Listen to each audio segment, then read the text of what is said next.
Order చేసాము. ఇక్కడ దొరికేవి చాలా తక్కువ అండి, చిన్న చిన్న స్నాక్స్ దొరుకుతాయి.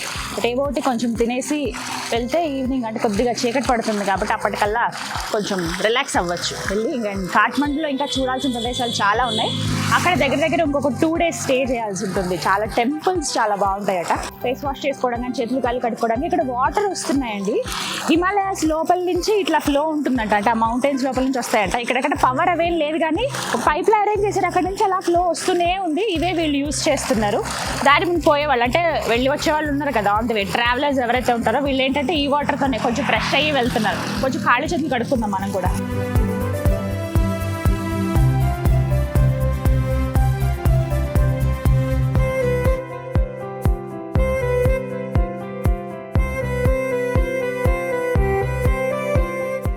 Thank you.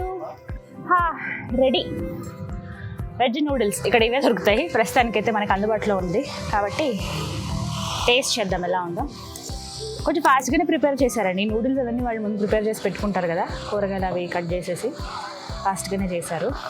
టేస్ట్ చూద్దాం.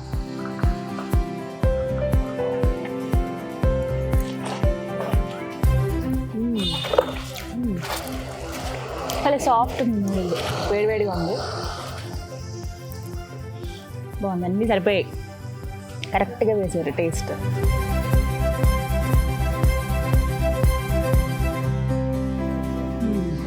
నైస్, బాగుందండి. Soft noodles. అసలు నూడిల్స్ కానీ ఇక్కడ వాళ్ళు అంటే మనం రైస్ అలా తింటాం, ఇక్కడ వీళ్ళకి ఇది అలవాటు కదా బాగా. బాగుంది. వచ్చిన వాళ్ళు చాలామంది, ఇప్పుడు నేను వచ్చిన ఒక 10 minutesలోనే ఎంతమంది టూరిస్టులు వస్తున్నారు వెళ్తున్నారు. అక్కడ జనక్పూర్ చూసి వెళ్ళిన వాళ్ళే చాలామంది ఉన్నారు, ఎందుకంటే ఆ బొట్ట అవి పెట్టుకుంటారు కదా, అది తెలుస్తుంది. సో ఎంత ఫాస్ట్గా మనం ఈ ఘాట్ రోడ్ ఫినిష్ చేసుకుని వెళ్తే అంత మంచిది. చీకటి పడితే మళ్ళీ వీళ్ళు కూడా ఉండరంట, వీళ్ళని అడిగితే చెప్పారు. మేము కొంచెం సన్సెట్ అవుతున్నప్పటి వరకు ఉంచి వెళ్ళిపోతాము, ఇంకా నైట్ ఎవరు ఉండరు ఇక్కడ, ఎందుకంటే ఘాట్ రోడ్ కదా కొంచెం ప్రాబ్లం అవుతుంది. మళ్ళీ లైట్స్ అవన్నీ అరేంజ్ చేయాలి. సో చీకటి పడే లోపే మనం అంతా కంప్లీట్ చేసుకుని వెళ్తాం. దగ్గర దగ్గర 1000 మంది దాకా వస్తారట. అంటే ట్రావెల్ చేస్తున్న వాళ్ళు వెళ్ళిపోతారు కానీ వచ్చి ఫుడ్ తినే వాళ్ళు అయితే దగ్గర దగ్గర 1000 మందే ఉంటారు. పర్వాలేదు, మనకి అసలు ఇలాంటి ప్లేస్లో ఈ మాత్రమైన ఫుడ్ దొరుకుతుంది అని అంటే గ్రేట్. మీరు కానీ ఇది ఒక బ్యూటిఫుల్ ఎక్స్పీరియన్స్ అండి. లైఫ్ టైం ఒక్కసారైనా సరే మనం ఏదైనా చూడాలి అని చెప్తాం కదా కొన్ని ప్లేసెస్ని, అందులో మనం కాఠ్మండూ రూట్ పర్టికులర్గా, ఎందుకంటే నేను ఇప్పుడు ఫస్ట్ టైం రావడం, జనక్పూర్ నుంచి కాఠ్మండూ రూట్ అయితే చాలా చాలా బాగుంది. ఎంజాయ్ చేస్తారు, నేచర్ లవర్స్ అయితే చాలా బాగా ఎంజాయ్ చేస్తారు. మీరు కూడా రావచ్చు.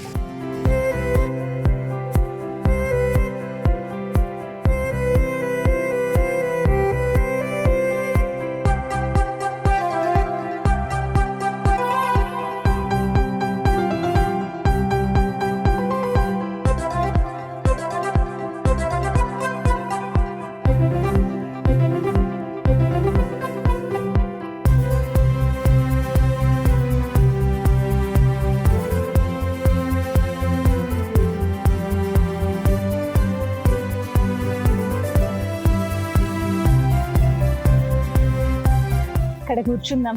అసలు అద్దరిపోయింది లొకేషన్ అయితే.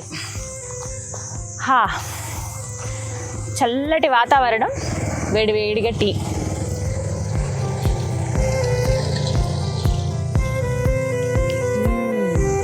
భలే ఉంది, డిఫరెంట్ ఫ్లేవర్.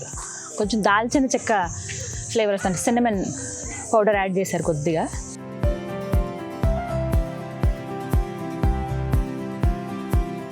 ఫస్ట్ టైం అండి లైఫ్లో నేనైతే ఇలాంటి లొకేషన్కి రావటం, ఇక్కడ కొంత టైం స్పెండ్ చేయడం. సినిమాల్లో లేకపోతే నార్మల్గా ఏదైనా వ్యూస్లో చిన్న చిన్న వీడియోస్ అలా ఉన్నప్పుడు అలా చూసేదాన్ని అంతే తప్ప ఎంత బాగుందో అని అనుకునేదాన్ని. బట్ మనం ఏదైనా గట్టిగా అనుకుంటే దేవుడు అది నెరవేరుస్తాడు అంటారు కదా, మేబీ నేను గట్టిగా అనుకున్నానేమో. ఎంత బాగుందో చూడండి. ఇక్కడంతా చాలా డిఫరెంట్గా ఉంది, ఎలా ఉంటారబ్బా అని అనిపించేస్తుంది ఒక్కసారి నాకు.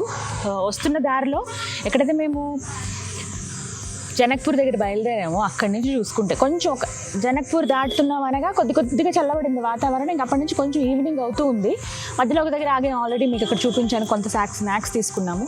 మళ్ళీ ఇంకా వెళ్ళే దారిలో అసలు ఈ లొకేషన్ చూసాక మాకు ముందు కదలబుద్ధి వేయట్లేదు, బట్ మేము వెళ్ళాల్సింది ఇంకా కొంచెం దూరం ఉంది. ఎలాగో చీకటి పడుతుంది కదా, చల్లటి వాతావరణంలో వేడివేడిగా టీ. ఇక్కడ ఏంటంటే చూసాను కదా కొన్ని రివర్స్ మేము అలా దాటుకుంటూ వచ్చాము. వీళ్ళ లైఫ్ స్టైల్ అంతా కూడా చాలా డిఫరెంట్గా ఉంది. వీళ్ళకి వెళ్ళడానికి ఈ రోడ్ అనేది హైవే, ఓకే ఇది మెయిన్ రోడ్ కాఠ్మండూ కాట్మండు వెళ్ళే రోడ్డు. కాకపోతే నార్మల్గా చిన్న చిన్న ఊర్లు దాటడానికి వెళ్ళి కేబుల్ బ్రిడ్జెస్ మాత్రమే ఉన్నాయండి. దానిపైన సైకిల్ తొక్కుంటూ లేకపోతే నడుచుకుంటూ వెళ్ళిపోతున్నారు. కొండల మీద దగ్గర ఇల్లు కట్టుకున్నారు స్టెప్ వైజ్గా. మళ్ళీ కల్టివేషన్స్ కూడా అంటే ఏమైనా పంటలు కూడా వీళ్ళు స్టెప్ కల్టివేషన్ చేస్తూ ఉన్నారు. ఒక పంట కొంచెం ఇలా చిన్నగా అరెకరం పావు ఎకరం అలా చేస్తూ ఉన్నారనమాట. చాలా బాగుంది రూట్ అంతా. ఘాట్ రోడ్ కూడా మీకు విజువల్స్లో చూపిస్తాను చూడండి ఎంత బ్యూటిఫుల్గా ఉందో. ఘాట్ రోడ్ అనగానే తిరుపతి ఇవే గుర్తొస్తాయి కదా మనకి, కానీ ఇక్కడ వీళ్ళు ఉండేదే వీటి మీద కాబట్టి చాలా బాగుంది. బట్ ఈ జర్నీ అయితే అదరహో అదే చెప్తాను, మీరు మాత్రం మిస్ అవ్వద్దు ఇలాంటి మూమెంట్స్. పిల్లలతో పాటు కూడా రావచ్చు మీరు, ఘాట్ రోడ్లు బాగా ఎంజాయ్ చేసుకుంటూ వెళ్ళొచ్చు. సో ఎప్పటికప్పుడు నేను మీకు అప్డేట్స్ ఇస్తూ ఉంటాను. ఈ 9 days ఎలా ఉంది, ఎలా ఎంజాయ్ చేసాము, అసలు ఎలా రావాలి, ఎలా వెళ్ళొచ్చు, ఏంటి డీటెయిల్స్, స్టేయింగ్ అని ఇవన్నీ చెప్తాను కదా. ఫాలో అవుతూ ఉండండి.